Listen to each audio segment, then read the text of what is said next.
think of organizations that have rocketed their fortunes to a very high level? Sorry, I'm sorry to disturb you. Two more people?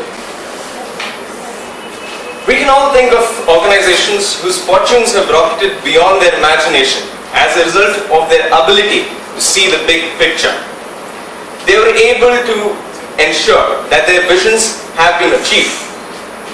But as much as we would like to see that this success is credited to their ability to see the big picture, there is something that winning organizations and winning companies are defined and distinguished beyond their capability to see the big picture.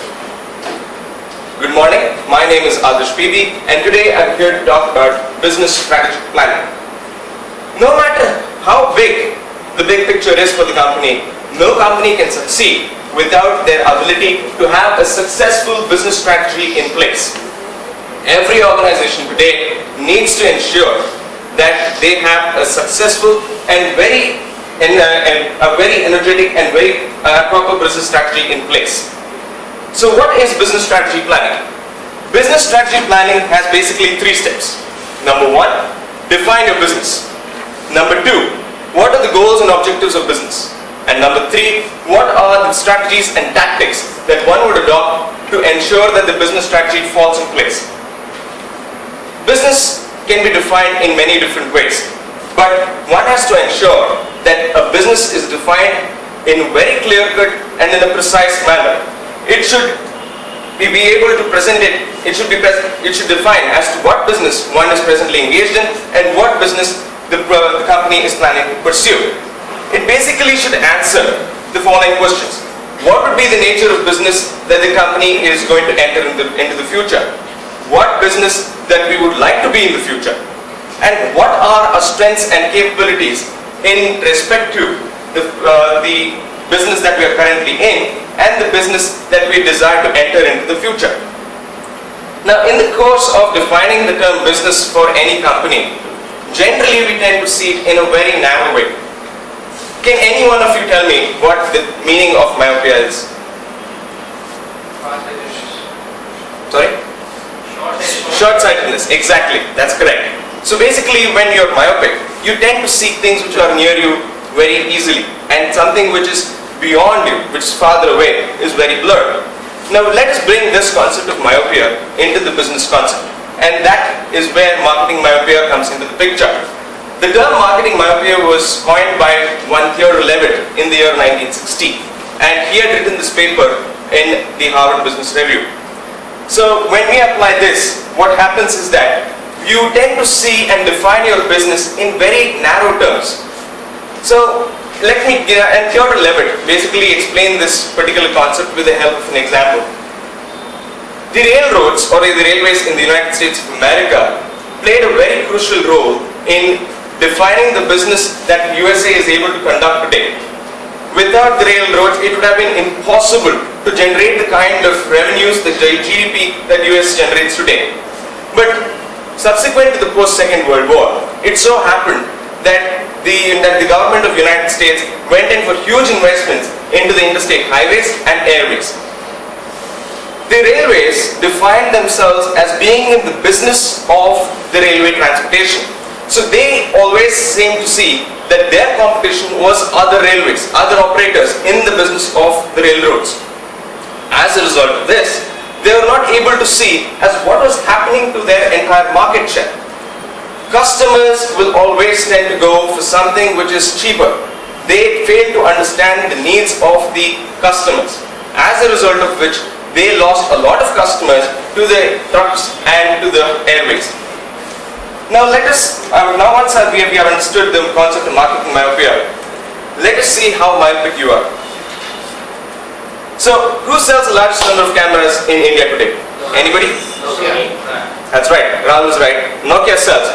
They have it in almost all their phones, and lots of people here have Nokia phones with cameras on them. I'm sure you'll get this one. Who is the biggest in music business in India today? T-Series? Sony? Airtel. Airtel is the answer. All of you here, most of you having Airtel here, are using some kind of ringtone or caller tunes out here. What did Apple do to Sony and Sony do to Kodak? more specific. So Apple basically invented this product called iPod, and that killed the Walkman. Walkman was something all of us had. We all carried it around with ourselves. So subsequent to that, the Walkman was dead. No, Sony no more makes a Walkman. It's all digital MP3 players. What did Sony do to put that? Exactly, digital cameras. You don't see the film rolls anymore. Nobody gives a film roll for development anymore. Last one. Who was the toughest competitor to the British Airways in India in 2009? Kingfisher? Remember, I'll give you a clue. British Airways runs international operations. No? Air India? Indian Airways? Video conferencing is the right answer.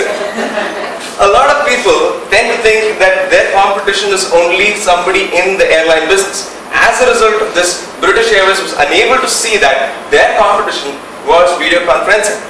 Now, once we have understood how to define business, that is basically we are answering the questions of what do we do and whom do we do it for. Let us go to the next stage of the business strategy plan, developing organizational goals. Organizational goals are basically the goals which you would tend to see are provide a focus on what needs to be achieved. How are we going to achieve our goals? At some point of time or the other, we have all heard that we need to set goals for ourselves. It is very important to have goals, whether be it in our own personal lives, career, or even for business. The tenure of the goals may play a very important role in the business world. Today, if we are to set goals, short-term goals and long-term goals would be two ways of setting goals. Short-term goals may be, say, reduction of prices by around, say, 3%. But we have to be very specific. Goals have to be very, very specific, and they should see and hit the point. Long-term goals could be developing new markets. Subsequent to this, the third stage of business strategic plan is defining your strategies and tactics. Strategies are long-term in nature. Say I want to become the largest automobile retailer in India today. That is one of my strategies. I would want to do this. This is my objective. So how do I do it? I would say that maybe I would like to, say, buy out another retailer, or maybe I would say I'll go as a single entrepreneur, or it may be a combination of these two. So these are the different three strategies that I may adopt. Tactics, on the other hand, are short-term. They are specific in nature. To achieve this strategy of becoming the largest automobile retailer in India, I will probably go and advertise in the 3 largest daily newspapers in the world today, or in India for that matter, or probably buy airtime on the radio. Let us further First, objectives. Objectives are what you want to achieve and should be specific, measurable, and within a time frame. For example, to increase sales by 10% in 3 years. Next, strategies. These are ways in which a firm can achieve its objectives. For example, targeting a new market segment. Lastly, tactics. These help achieve the strategy. For example, creating a new advert aimed at the new market segment.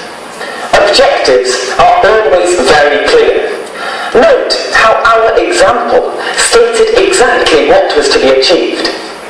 Increase sales by 10% in 3 years. The objectives will give a firm a sense of direction and the ability to decide clearly if the objective was achieved or not.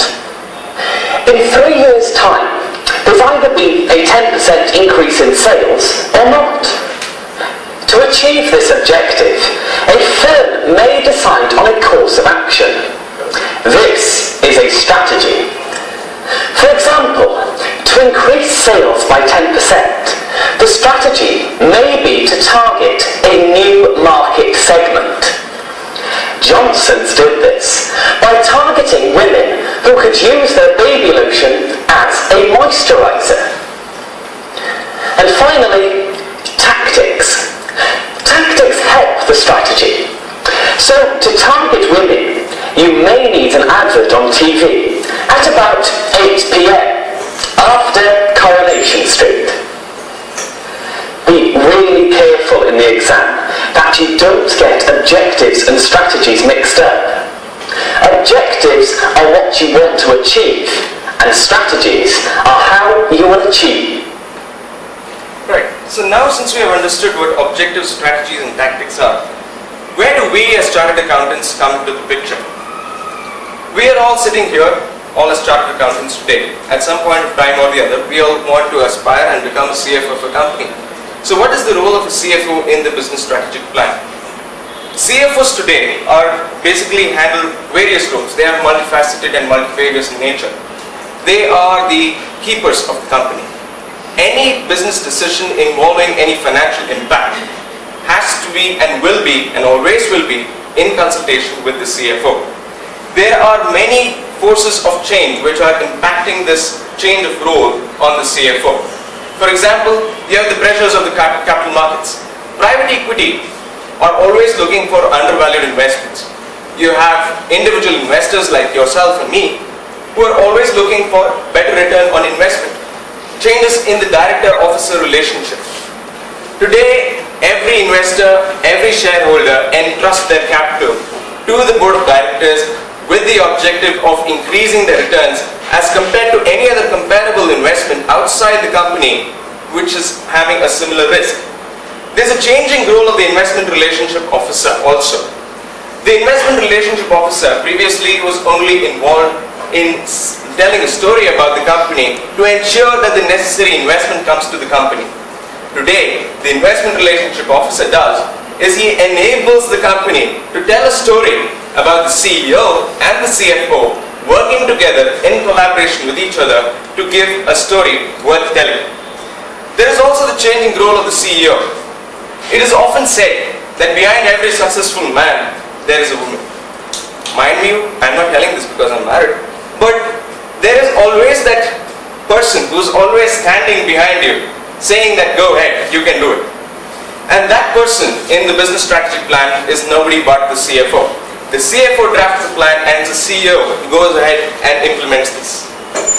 It is very important to see that the role of the CFO is beyond finance. It is necessary to know that it is that one single small step that is required to be taken to ensure success of the organization. Every company at some point of time or the other comes to a stage where it requires to take that one small step that can either make it or break it. As Confucius rightly said, a journey of 1,000 leagues begins with one small step. Thank you.